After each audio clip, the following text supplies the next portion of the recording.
Buying gold coins is simple until you realize the price isn't one number. To buy gold coins from Goldco without overpaying, you need to understand what you're actually being quoted. Spot price is just the raw gold value, not your checkout total, because coins include premiums and a dealer spread that won't show up as a line item fee.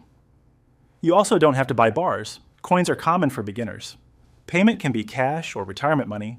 Delivery is rarely instant, and buybacks are usually a policy, not a guarantee. Your first decision with Goldco is whether you want gold coins in your hands or inside an IRA.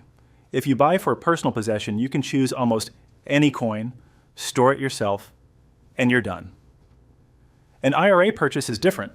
The IRS rules under 408 MIM restrict what counts, and only approved products make the cut.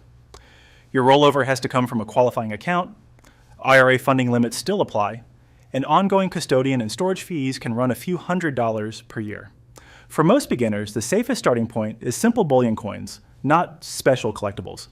Collectible markups can be steep and hard to recover when you sell, even if the story sounds great. Stick with widely recognized, easy-to-verify coins from major mints, because they tend to trade with tighter spreads. Then choose a size that fits your budget, 1 ounce for efficiency or fractional coins for flexibility later. Before you place the order, confirm the buyback spread in plain English. The real way to compare prices at Goldco is to force every quote into the same format, spot plus premium, and then consider your exit spread. Coins usually cost more than bars because they're minted, distributed, and in higher retail demand, so the premium is normal, but it changes with inventory and market stress. Order size can lower per coin costs, and payment method matters because cards and wires can price differently. Ask what they'll pay to buy it back, not just what it costs today. Most bad gold coin outcomes come from a few preventable mistakes that sound harmless in the moment.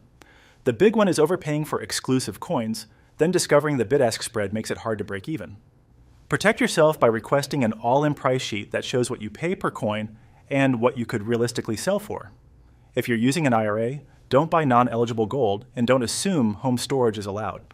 Even for personal gold, plan secure storage before the package arrives.